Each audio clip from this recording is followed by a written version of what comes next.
Wessel forward, and he's getting situated. Well, think a bit about the text from Acts that we heard. We heard that those who were scattered because of the persecution went out. And you may remember last week we heard about the commissioning of the deacons. One of those was Stephen, who went on to speak very boldly about his faith.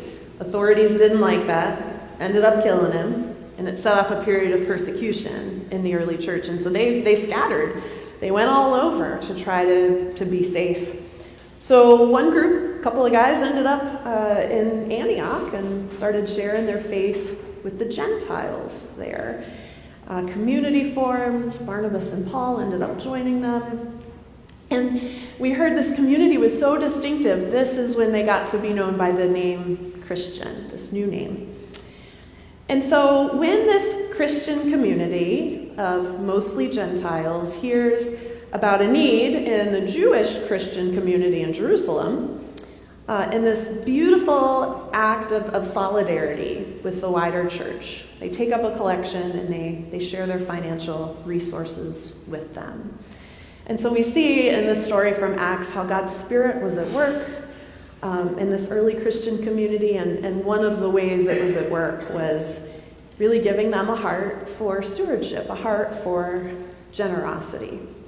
And so I've invited Tim to join me this morning because I have always known him to be someone with a heart for generosity, a heart for financial stewardship. We've actually known each other many years. Tim was a member of the congregation I served in Charlottesville. And probably about 6 months before I moved here, you had moved to Massanutten and had started worshiping here. So I didn't follow him here, but one of the joys of taking this call was to get to continue to be Tim and Katie's pastor. So we have been through multiple stewardship campaigns and multiple capital campaigns together in more than one congregation. And every time we do that together, I am struck by your heart for financial stewardship, your ability and comfort level with talking about money and how it relates to your faith. And so that's why I invited you to be here. And I am wondering, Tim, if you could let us know, where did your heart for stewardship come from? It's funny that you use the word your heart, because it's been a journey of my heart. It still is a journey of my heart. When I was younger, I used to hate Stewardship Sunday, the one Sunday where you talk about money and it's all uncomfortable and everyone kind of looks at the ground and what have you.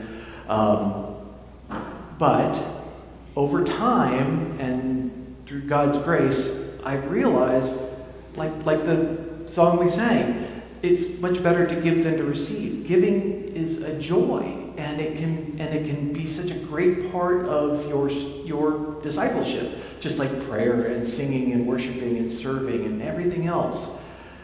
The Bible verse that says, "Where your treasure is, there is your heart," resonates a lot in my story, because I put money there before my heart was there, and God melted my heart as time has gone on to a point where I really want to share with anybody and everybody just the joy of sharing and giving to God's kingdom here on earth. So what did that transformation look like? Where did you begin? Well, I thought about this for quite a while, and it started right after Katie and I got married.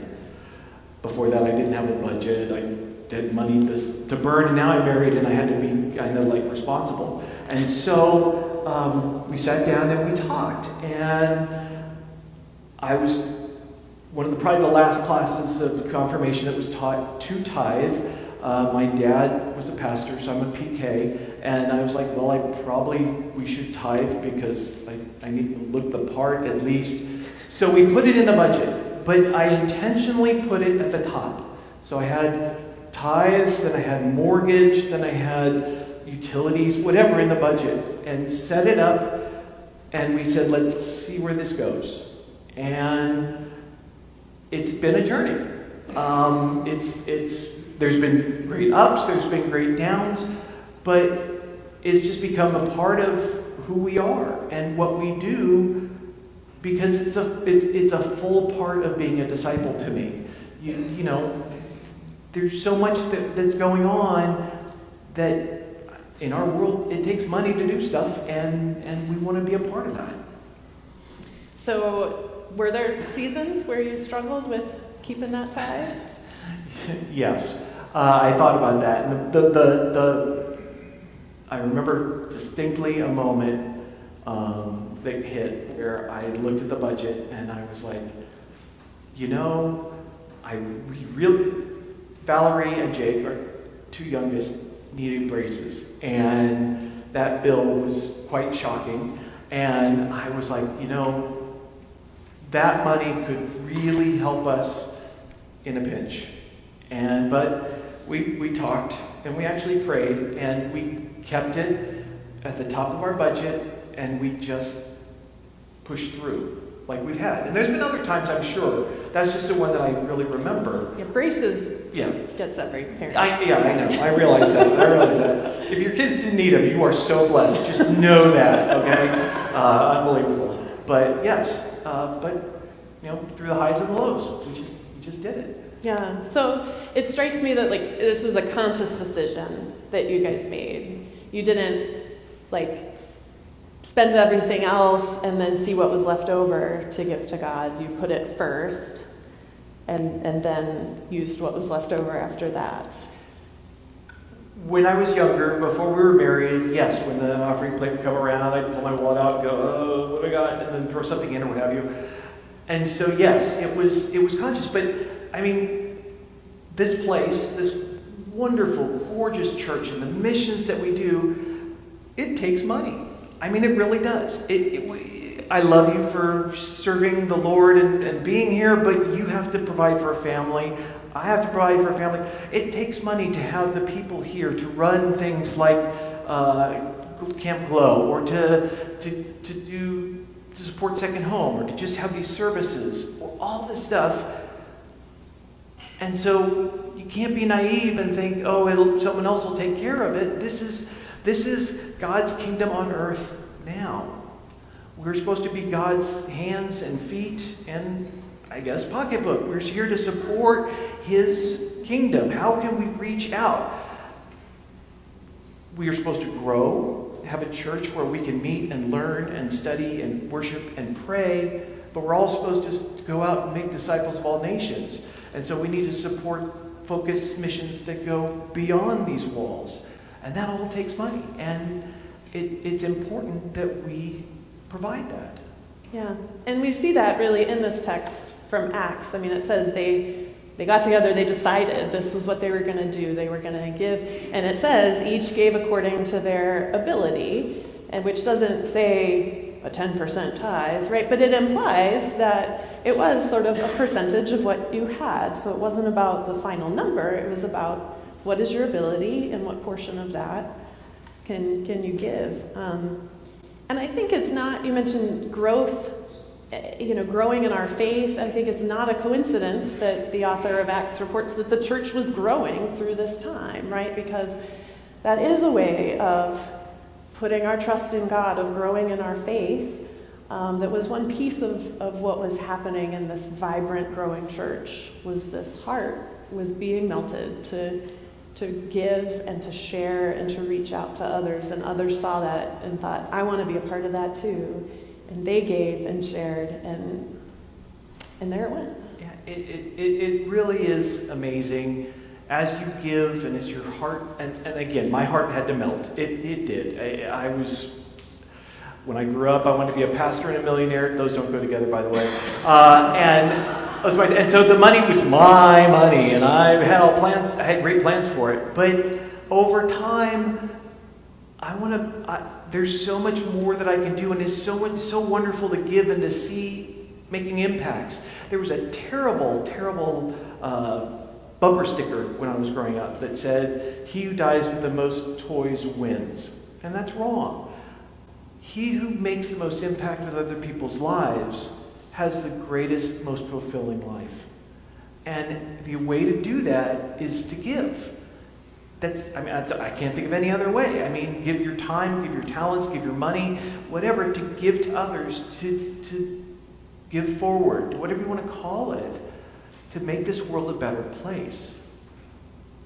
Yeah, and it sounds like I hear it in your voice, like you feel so passionately about this because of that joy that you have experienced firsthand through this. And it's also, I've seen so many people struggle. I truly believe that our cultural belief of not talking about money, it's a forbidden subject, is the work of the devil. I truly believe that because it causes so many problems. Money is a wonderful gift. We don't have to barter chickens for a haircut or something. We have money to allow us to get things done, but we've made it so sacred, or we've made it so taboo that we don't talk about it, and so people have problems with it. And that's not it's a tool. It's something to make our lives easier, something so that we can share more freely, not to hoard, not to be jealous of, not to be angry about or get divorced over. It causes so many problems, and it's just a tool. And so we got to stop making it so important. Yeah, make it not an idol, Right. but a gift. Yeah. God's our God. Money's not our God. God, you're in charge of everything in my life. I pray to you, I worship you, you can help me with all these things. But my pocketbook is something separate. No. God, here's all of me. Help me. Work on me. Yes, I'm not saying everyone needs to give 10%. That was just where I started. I'm just saying, talk to God. What is God calling you to do? What is God calling me to do? Because I promise you there's a joy that he can lift burdens out of your heart because of money. I don't know how else to really explain it. Yeah. Well, thank you for explaining it. Okay. At least sharing a bit of your experience and that enthusiasm and joy in all of this. Because it is a gift. God has given us everything. Ourselves, the offering prayer, ourselves, our time, and our possessions, signs of your gracious love. And it really is a gift that we get to be a part of using those things to be God's kingdom on earth. So thank you for lifting that up for us and sharing your story. Thanks be to God.